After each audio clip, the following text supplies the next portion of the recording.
पहला प्रश्न,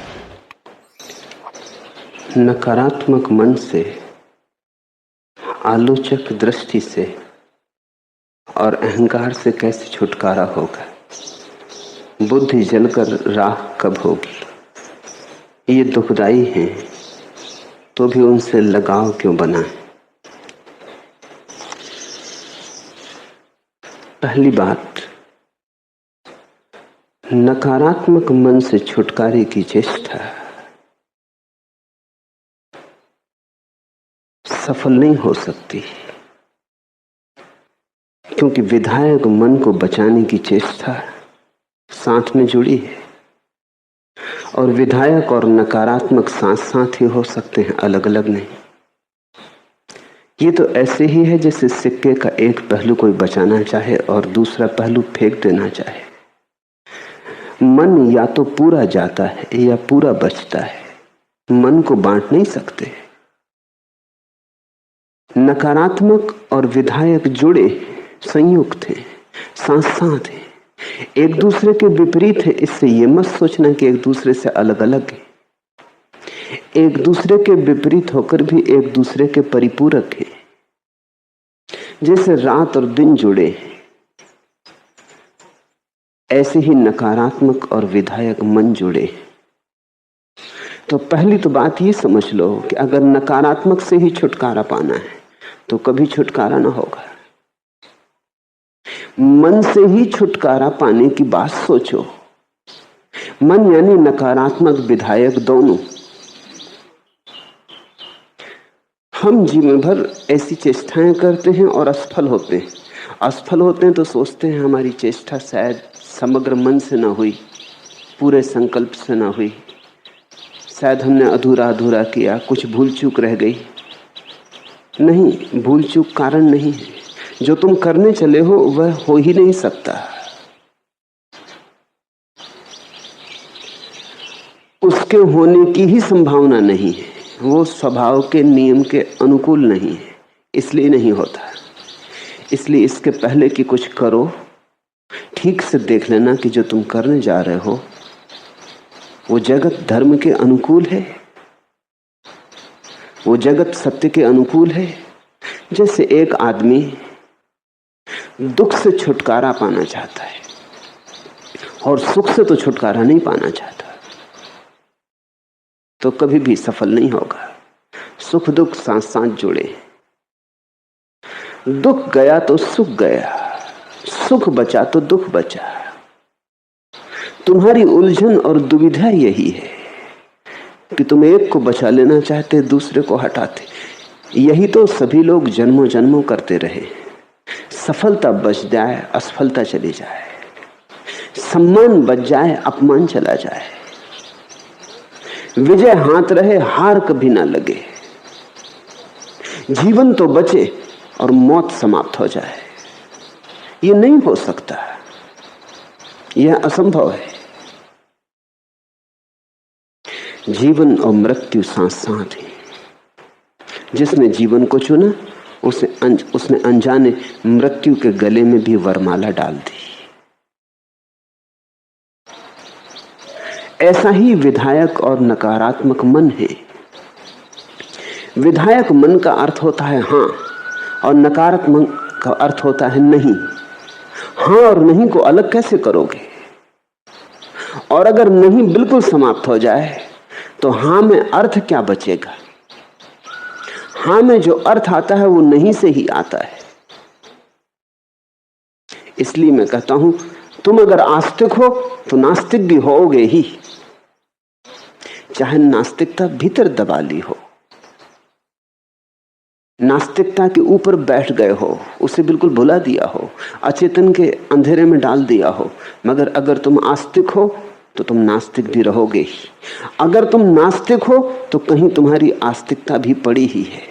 जानो न जानो, पहचानो न पहचानो, आस्तिक और नास्तिक साथ साथ ही होते।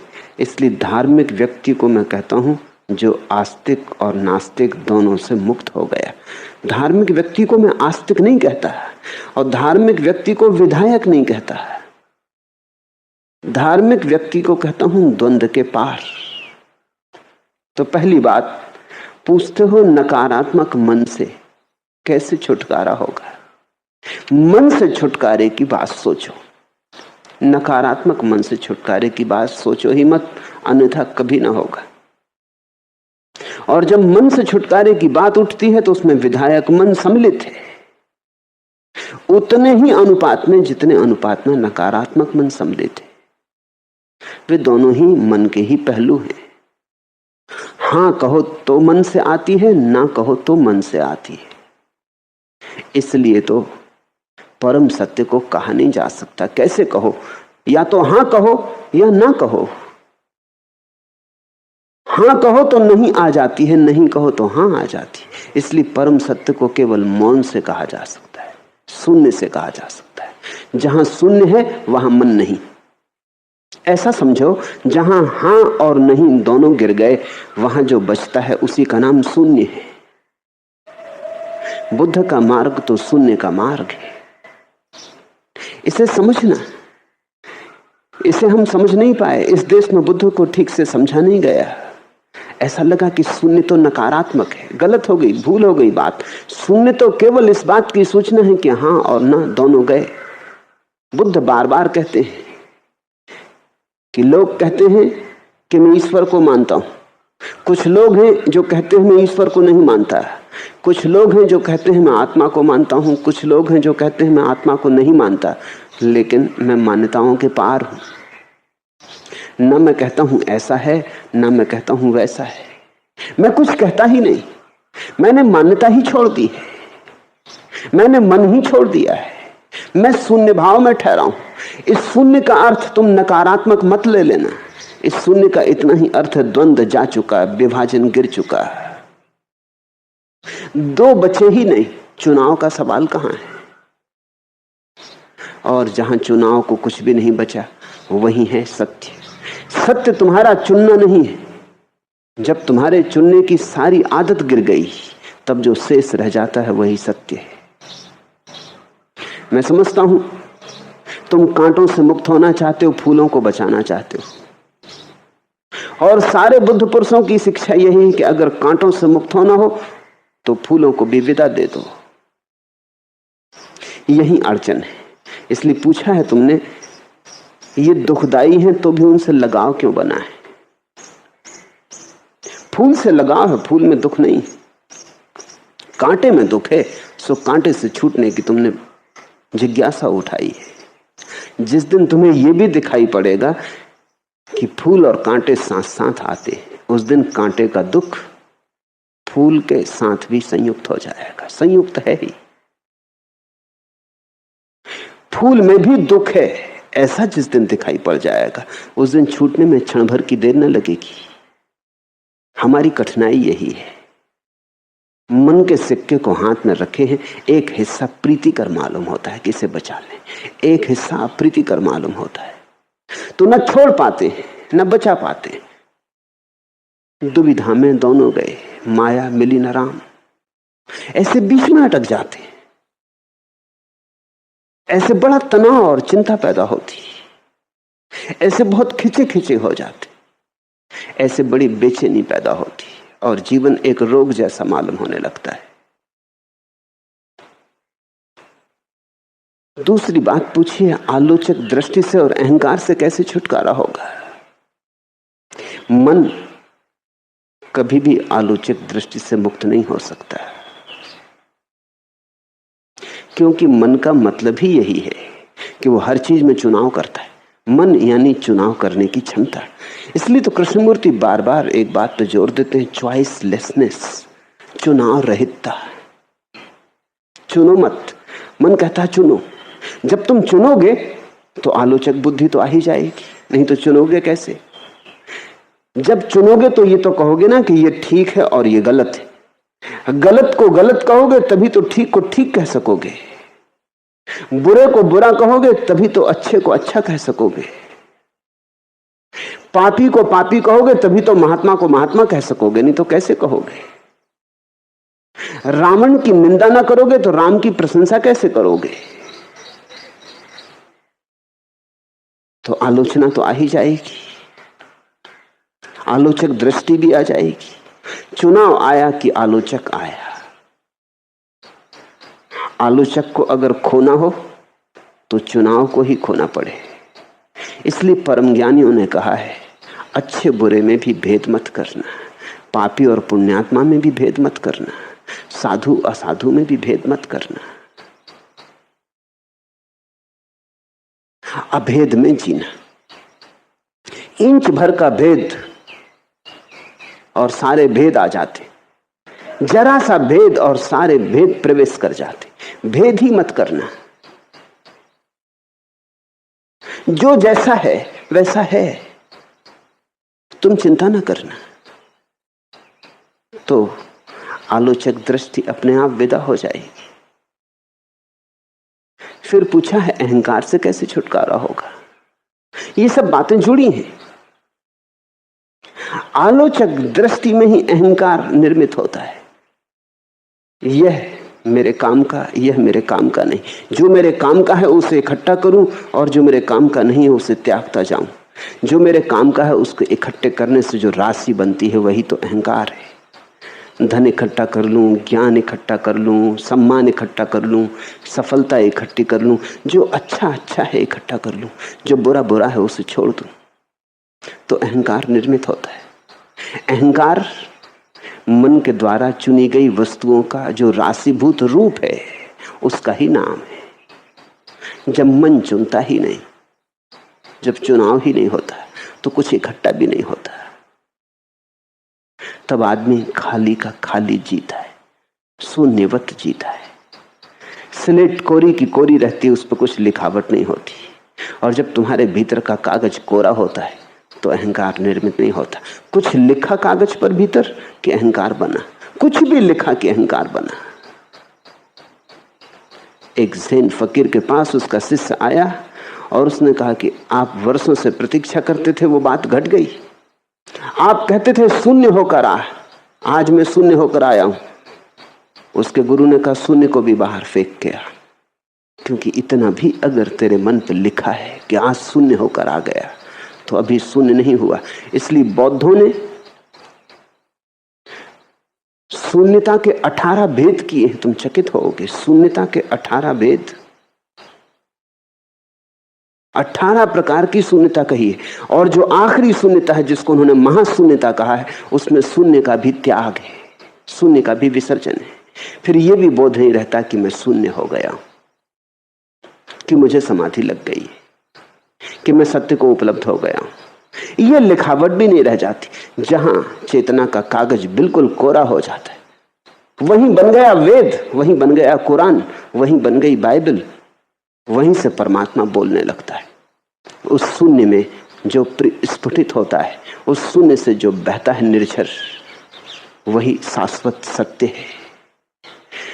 तो ये सब जुड़ा है। नकारात्मक मन, आलोचक दृष्टि और अहंकार एक ही प्रक्रिया के भिन्न भिन्न रूप है। पूछा है बुद्धि जलकर राख कब होगी। कौन पूछता है ये बात भी बुद्धि की है। सुन सुनकर ज्ञानियों की बातें बुद्धि ये भी सोचने लगती है कि बुद्धि जल के राख कब होगी, क्योंकि लोभ पैदा होता है। परम ज्ञान, परम निर्वाण, लोभ जगता है कि उस आनंद की अमृत वर्षा मेरे भीतर कब होगी। कब ऐसा होगा जब बुद्धों का स्वर्ग मेरा भी स्वर्ग होगा। कब ऐसा होगा जब भीतर बसी सुगंध जगेगी, फैलेगी। कब ऐसा होगा जब मेरे अंधेरे में, अंतर के अंधेरे में दिया जलेगा, बोध का प्रकाश होगा। लोभ जगता है। लोभ जगता है तो बुद्धि आत्महत्या तक की सोचने लगती। बुद्धि कहती बुद्धि का नाश कब होगा, लेकिन ये बुद्धि ही कह रही। ये कौन कह रहा है? जो भी तुम सोच सकते हो वो सभी बुद्धि का है। जो बुद्धि के पार है उसके संबंध में तो तुम कुछ सोच भी नहीं सकते। इसे समझो, ख्याल रखना। समझ तभी पैदा होती जब तुम कभी किसी तरह के लोभ को बीच में नहीं आने देते। जब मुझे तुम सुन रहे हो तो ख्याल करना कहीं लोभ तो बीच में आ नहीं रहा है। कहीं तुम ये तो नहीं सोचने लगे कि ऐसा हमें हो जाए, कब हो जाए, कैसे हो, जल्दी हो जाए, ये जीवन कहीं ऐसे न चूक जाए। ये बात होनी ही चाहिए। ऐसा लोभ अगर पैदा होता हो तो तुम जो भी सुनोगे विकृत हो जाएगा। तुम कुछ का कुछ अर्थ कर लोगे। सुनते समय लोभ करना ही मत। सुनते समय तो सिर्फ सुनना, शुद्ध सुनना, श्रवण मात्रेण, बस सुनते ही रहना। उसी सुनने में से एक स्फुरना जगेगी और तुम अचानक देखोगे कि उस स्फुरना में बुद्धि है ही नहीं। तो तुम ये नहीं पूछोगे कि बुद्धि राग कैसे हो। अगर तुमने मुझे ठीक से सुना तो ऐसे क्षण आएंगे तुम्हारे अंतस्थल पर, ऐसी घड़ियां आएंगी जब तुम अचानक चौंक कर पाओगे कि बुद्धि है ही नहीं। राग क्या करना है? बुद्धि तो लोभ के साथ आती। इसलिए तो हम बच्चे में लोभ जगाते हैं, क्योंकि अगर उसकी बुद्धि पैदा करनी तो लोभ जगाना पड़ेगा। उससे हम कहते हैं पढ़ोगे, लिखोगे, बनोगे नवाब। लोभ जगा रहे हैं। खेलोगे, कूदोगे, होगे खराब। लोभ जगा रहे हैं। नवाब बनाने का भाव पैदा कर रहे हैं। बच्चा स्कूल जाता था, हम उसके पीछे पड़ते हैं कि प्रथम आना, पीछे मत जाना, बदनामी मत करवा देना हमारे बेटे हो, किसके बेटे हो, किस कुल से आते हो, इसका ख्याल रखना। कुछ बुरा मत करना, कुछ ऐसा मत करना जिससे अपमान हो जाए, सम्मान मिले, पद प्रतिष्ठा मिले, वंश का गौरव बढ़े। ऐसा लोभ हम जगाते। ऐसे लोभ के चक्कर में पढ़ पढ़ के ही धीरे धीरे बच्चे को बुद्धि पैदा होती। बुद्धि का मतलब है लोभ को पूरा करने की कुशलता। इसलिए तो जो अपने जीवन में कुछ नहीं कर पाता उसको हम बुद्धू कहते। हम कहते हैं इसमें कुछ बुद्धि नहीं। लाओसू ने कहा है कि और सबके पास तो बुद्धि मालूम होती है, मैं एक बुद्धू हूं। और सबके पास तो बड़ी प्रखर प्रतिभा मालूम होती, लेकिन मेरे पास कोई प्रतिभा नहीं। ये मजाक नहीं कहा है, ये खूब गहरा व्यंग्य किया लाओसू ने। ये कह के इतना ही कहा है कि तुम जैसे बुद्धि कह रहे हो वो कुछ भी नहीं है, लोभ के सिवा है। मैं तो बुद्धि को खोकर असली चीज पाया हूं। अब तुम्हारे भीतर सवाल उठता है ये बुद्धि कैसे खो। रोज मैं तुम्हें समझाता हूं कि बुद्धि को खो दो। लोभ उठता है कि बुद्धि को खो दे, भाव उठता है चूक हो रही कहीं। जब मैं कहता हूं बुद्धि को खो दो तो मैं ये नहीं कह रहा हूं कि तुम्हारे किसी प्रयास से बुद्धि खोएगी। मैं इतना ही कह रहा हूं कि अगर तुमने ठीक से सुना, शांत मौन में सुना, बिना लोभ के सुना, तो अचानक तुम पाओगे ऐसे क्षण तुम्हारे ऊपर फैलते हुए जहां बुद्धि नहीं होती, जहां विचार नहीं होता, जहां परम सन्नाटा होता है। उस सन्नाटे में तुम्हें पहली दफे स्वाद मिलेगा बुद्धि की शून्यता का। उसी स्वाद में फिर तुम धीरे धीरे ज्यादा डूबने लगोगे। स्वाद से ही तो डूबोगे, फिर और स्वाद लेने लगोगे। कभी मुझे सुनते ऐसा होगा, फिर कभी कभी घर शांत कमरे में बैठे कुछ न करते हुए भी ऐसा हो जाएगा। कल एक युवक आया, उसने कहा बड़ी मुश्किल में पड़ गया हूं, बैठता हूं तो एकदम खाली हो जाता, घबरा रहा है कि अब क्या होगा। पश्चिम वापस लौटना है, घर वापस जाना है, तो और भी घबराहट है कि अगर घर के लोगों ने ऐसा देखा कि खाली हो गया तो वो समझेंगे कि पागल हो गया। उसकी घबराहट तुम समझ सकते हो। पूछते हो बुद्धि राख कब होगी, उसकी राख होने के करीब आई तो वो संभाल रहा है, वो घबरा रहा है। मैंने उससे पूछा कि घबराहट क्या है, तुझे अच्छा नहीं लग रहा? उसने कहा अच्छा तो बहुत लगता है, लेकिन और हजार बातों का सवाल उठता है। घर द्वार, माँ बाप, काम धंधा। फिर ये भी ख्याल उठता है कि ये क्या हो रहा है, ऐसा तो कभी हुआ नहीं था।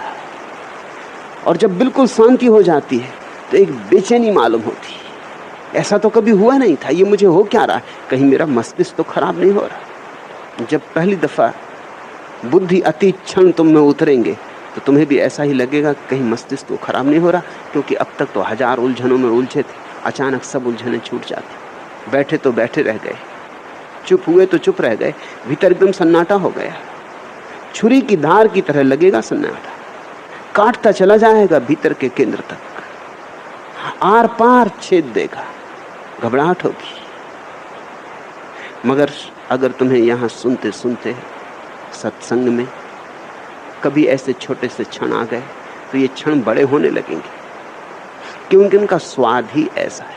लोभ से बड़े ना होंगे, स्वाद से बड़े होंगे। भेद को समझ लेना। लोभ का मतलब है स्वाद तो मिला नहीं, कोई और कहता था कि मैंने खूब स्वाद पाया है, उसकी बात सुन के लोभ पैदा हुआ। और स्वाद का मतलब है जिसको ऐसा हुआ है उसके पास बैठ के उसके सत्संग में थोड़ा सा रस लूटा। लोभ और स्वाद का भेद ख्याल रखना।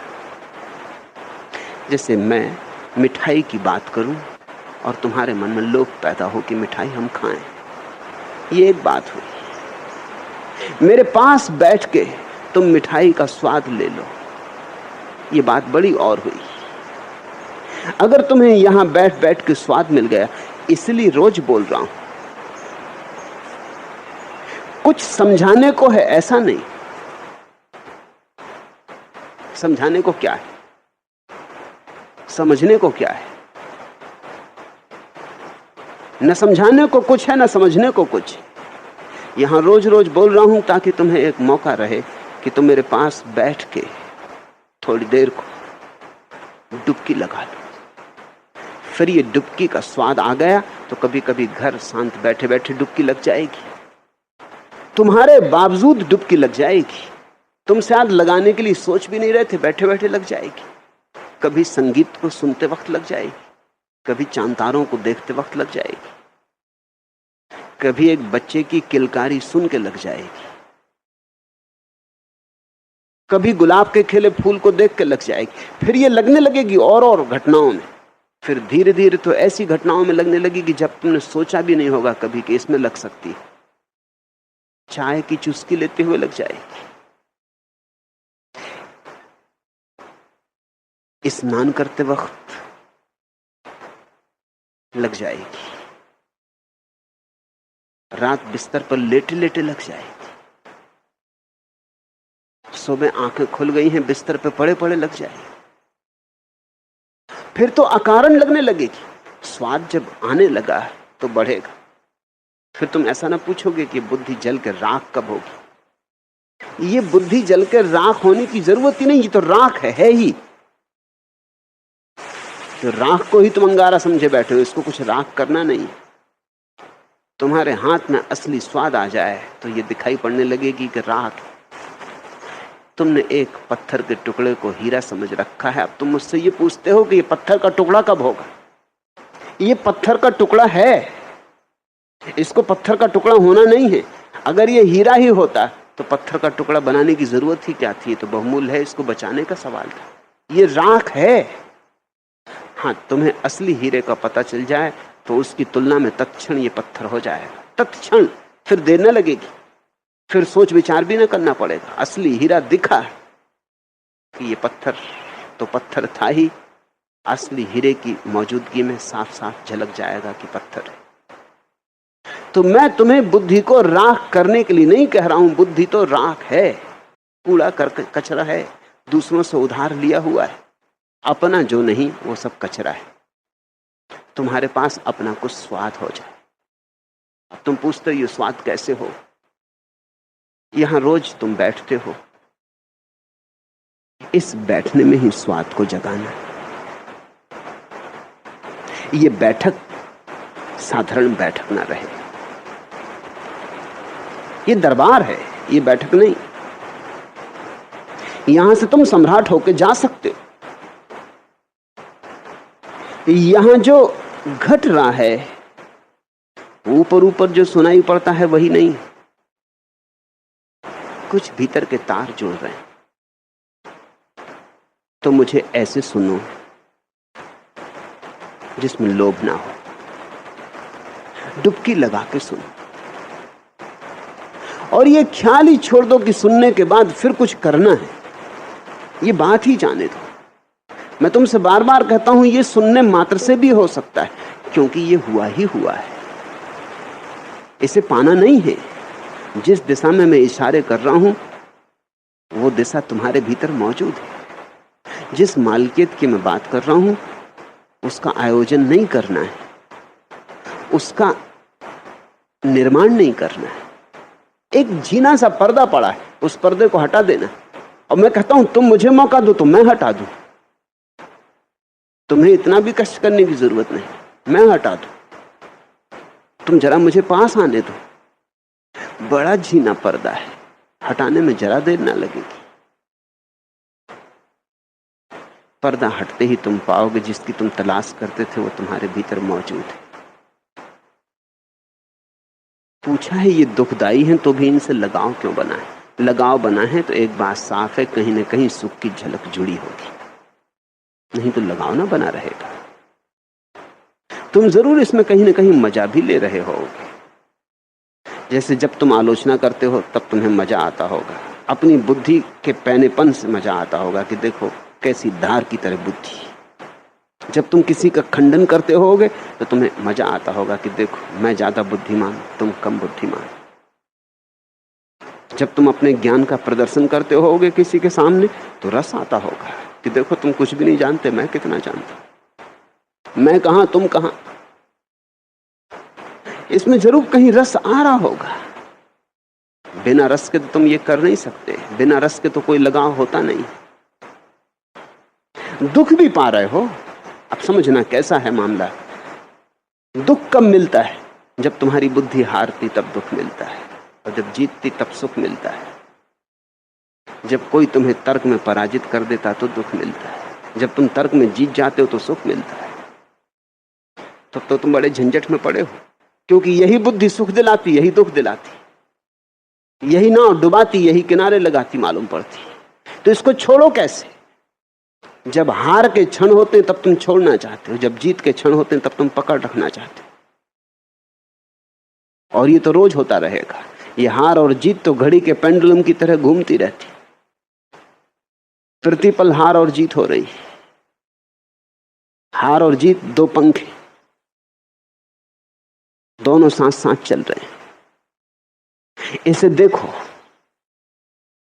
बुद्धि में दुख मिल रहा है, इसका मतलब है कि बुद्धि में अभी सुख भी मिल रहा होगा। सुनो मेरी बात, एक घड़ी ऐसी आती जब बुद्धि दुख भी नहीं दे सकती, क्योंकि सुख ही नहीं देती तो दुख कैसे देगी। जब बुद्धि दुख भी नहीं दे सकती तभी समझना कि लगाव छूटा। अब दुख भी देने को क्या है? जिससे सुख मिलता उससे दुख मिलता, जिससे दुख मिलता उससे सुख जरूर मिलता होगा। जिस दिन तुम पाओगे कि बुद्धि दुख भी नहीं दे पाती, उसी दिन बात खत्म हो गई, उस दिन सुख भी गया। तुमने ख्याल किया कभी ऐसे आदमी ने तुम्हें दुख दिया जिससे तुम्हें सुख न मिलता हो? इसलिए तो अपने जो करीब होते हैं वही दुख देते हैं, दूर के लोग तो दुख नहीं देते। इसलिए पत्नी दुख देती है, पति दुख देता है, बेटा दुख देता है, मां दुख देती, पिता दुख देता, मित्र दुख देते। दूर जो है वो तो दुख नहीं देते। जो जितने पास है उतना ज्यादा दुख देता है। क्यों? क्योंकि जो जितना पास है उससे उतना सुख मिलता है। मिलता या नहीं मिलता, कम से कम आभास तो होता है। जिससे आभास हो गया उससे दुख मिलता है। तुम्हारी पत्नी तुम्हें बिना देखे निकल जाए तो दुख होगा। कोई एक अजनबी औरत तुम्हें बिना देखे निकल जाए तो कोई दुख नहीं होता। तुम्हारा बेटा तुम्हें सम्मान न दे तो दुख होता है। किसी और का बेटा तुम्हें सम्मान न दे तो कोई दुख नहीं होता, कोई कारण नहीं है दुख का। ख्याल करना, जिससे सुख की आशा है उसी से दुख है। तो पूछा है तुमने कि ये दुखदाई है, ये बुद्धि, ये नकारात्मकता, ये आलोचक दृष्टि, ये अहंकार, इसका मतलब है कि तुम्हारा सुख अभी इनसे जुड़ा है, इसलिए लगाव है। ये दुख भी क्या खाक देंगे, इनका बल क्या है? मेरी बात समझो, बुद्धि दुख भी क्या देगी? बुद्धि में है क्या दुख देने को? थोते विचारों की भीड़ है, दुख क्या होगा? नपुंसक विचारों की भीड़ है, दुख क्या होगा? आते जाते विचार की लहरें हैं, दुख क्या होगा? तुम बुद्धि को न तो दुख देने वाली न सुख देने वाली ऐसा जानो, दोनों नहीं। तब तुम पाओगे कि तुम्हारी दूरी बढ़ने लगी। एक दिन तुम पाओगे तुम्हारी उपेक्षा सघन हो गई। बुद्ध ने उपेक्षा शब्द का बहुत उपयोग किया है।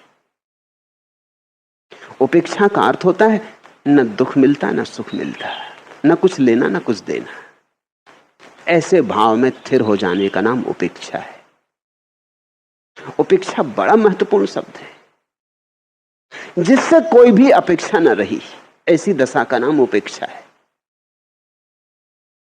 जिससे कुछ भी मिलेगा नहीं, ऐसा भाव स्थिर हो गया। ऐसी उपेक्षा में जो जीने लगता है उसको फिर कोई चीज सुख दुख नहीं देती। सफलता आती है, द्वार दरवाजा ठकठका के चली जाती। असफलता आती, द्वार दरवाजा ठकठका के चली जाती। सम्मान आता है, फूलों की वर्षा हो जाती। अपमान आता है, कांटे बरस जाते। वो बैठा रहता, वो साक्षी भाव से बैठा रहता। वो दोनों को एक ही भांति देखता रहता। उसकी दृष्टि सम होती।